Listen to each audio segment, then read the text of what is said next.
नमस्कार, मैं Rakesh Mishra STN news में आपका स्वागत है। आज एक बार फिर हमारे साथ हेमंत मटवारकर जी जो हिंदूवादी कार्यकर्ते हैं। आइए इनसे जानते हैं कि एकनाथ शिंदे ने कुछ पास किए थे मदरसा को लेकर 10 लाख रुपए को लेके। आइए हम उसका विषय क्या है। नमस्कार हेमंत जी। जय श्री राम। तो वो जो विषय था अपना शिंदे सरकार ने कुछ 10 लाख का किया था उसका क्या है? देखिए, ये बेसिकली पास किया गया था कांग्रेस शासन में, मगर इसको लागू करवाया शिंदे सरकार ने। और 27 दिसंबर 2023 को इस ग्रांट का नाम है डॉक्टर जाकिर हुसैन मदरसा मॉडर्नाइजेशन स्कीम। ये 2013 में कांग्रेस गवर्नमेंट ने निकाला था, मगर इम्प्लीमेंटेशन जो है वो शिंदे सरकार ने किया है। तो इसमें मदरसाओं को डेवलप करने के लिए हर साल 10 लाख रुपया दिया जाएगा।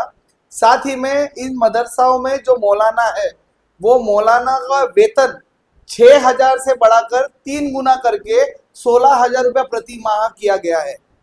तो मेरा सवाल ये है कि जब ये पैसा महाराष्ट्र सरकार द्वारा इन मदरसाओं को दिया जा रहा है, और फिलहाल जो मार्केट में जो वैसे ये अपने महाराष्ट्र में स्थिति है उसमें हिंदू मराठी मराठी हिंदी का मगजमारी चल रहा है, जिसमें कुछ पार्टियां ऐसे बोल रही है कि हम हिंदू है मगर हिंदी नहीं है, और हिंदू का विरोध दर्शा रहे हैं। विषय आप गलत जा रहे हो। जो शिंदे सरकार जो था वो जो 10 लाख रुपया दे रही उससे आपको क्या तकलीफ है? मैं वही तो बोल रहा हूँ ना कि जो 10 लाख रुपए दे रहे हैं ना, उससे मुझे कोई तकलीफ नहीं है, मगर उस 10 लाख रुपए का नियोजन जो है, प्रयोजन जो है, वो सही जगह जा रहा है या नहीं जा रहा है, ये देखना भी कर्तव्य शिंदे सरकार का है। मतलब महाराष्ट्र की प्रथम भाषा मराठी है, तो क्या उन मदरसाओं में वो मौलवी लोग मराठी सिखा रहे हैं? जिस प्रकार से ये न्यूज जो है टाइम्स ऑफ इंडिया पे भी आया था, फ्री प्रेस जर्नल में भी आया था, चाहिए तो उसका मैं डिटेल्स दिखा देता हूँ। ये देखो, ये आया है, इंडिया टुडे का न्यूज है। ये देखो, Maharashtra government triple madrasa teacher salaries hike minority grants. तो अगर ये माइनॉरिटी ग्रांट्स है, माइनॉरिटी यानी अल्पसंख्यक, तो क्या मदरसा यानी सिर्फ मुस्लिम लोग अल्पसंख्यक है? अल्पसंख्यक तो हमारे सिख भाई भी है, अल्पसंख्यक हमारा सिंधी समाज भी है, अल्पसंख्यक हमारे कोली लोग भी है, तो क्या क्रिश्चियन लोग भी है? तो क्या क्रिश्चियन लोग के चर्चिस को इन्होंने पैसा दिया है? नहीं दिया है। तो गुरुद्वारा में जो गुरु ग्रंथ पढ़ते हैं ग्रंथी लोग, क्या ग्रंथी लोग को इन्होंने पैसा दिया? नहीं दिया है।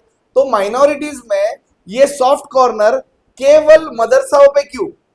तो वो क्यों जानने के लिए मैं आपको बताना चाहूंगा कि पिछली बार जो इलेक्शन हुआ और जहां से शिंदे सरकार जी के सुपुत्र, इनके सुपुत्र जहां से इलेक्शन लड़े, वहां से उनको जिताने के लिए वहां पे मुस्लिम बहुतायत ज्यादा थी, तो इसलिए उनको इम्प्रेस करने के लिए उन्होंने वहां के मदरसाओं को वो वोट कन्वर्ट करने के लिए वहां के मदरसाओं को 10-10 लाख रुपए का अनुमोदन दिया, शुरू कर दिया, और आज भी वो चालू है। मगर एक भी मदरसाओं में मराठी सिखाई नहीं जाती।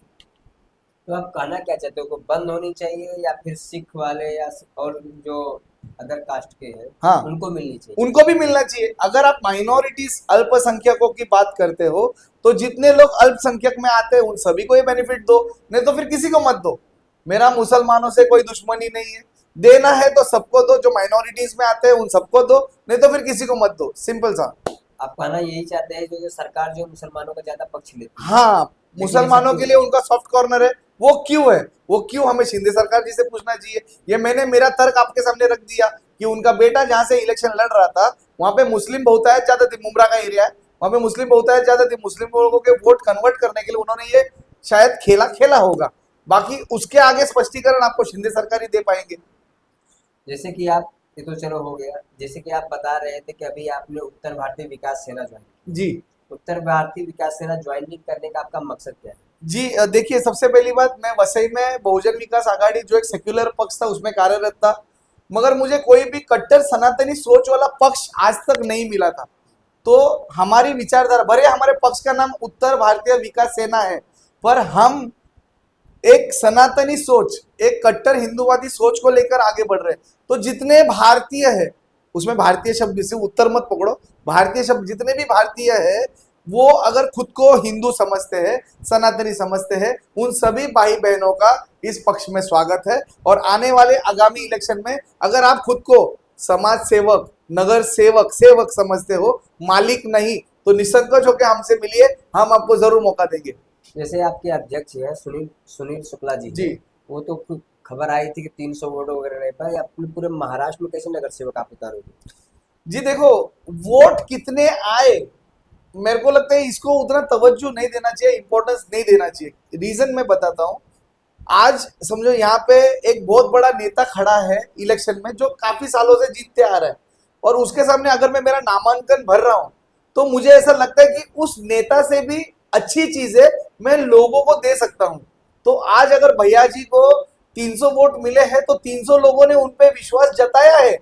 आज 300 लोगों का विश्वास मिलना बहुत बड़ी बात है। आपके घर के 4 वोट कभी कभी आपको नहीं मिलते, तो 300 लोगों का विश्वास भैया जी पे है, ये बहुत बड़ी बात है। और वो उनके इलाके में आया तो मुझे और बड़ी बात लगती है कि 300 लोगों को उनके कार्य पे पूरा विश्वास है, और हमको भी हमारे भैया जी पे विश्वास है। और कोई भी भावी नगर सेवक अगर सोचता है कि हमारे इधर के जो एग्जिस्टिंग एमएलए है या नगर सेवक है वो पर्याप्त काम नहीं कर रहा है, और मैं समाज सेवा के माध्यम से इससे अच्छा काम कर सकता हूँ, आत्मविश्वास है, तो बिंदास मुझसे मिलिए, मैं आपको जरूर मौका दूंगा, कोई पार्टी आपको मौका दे या ना दे।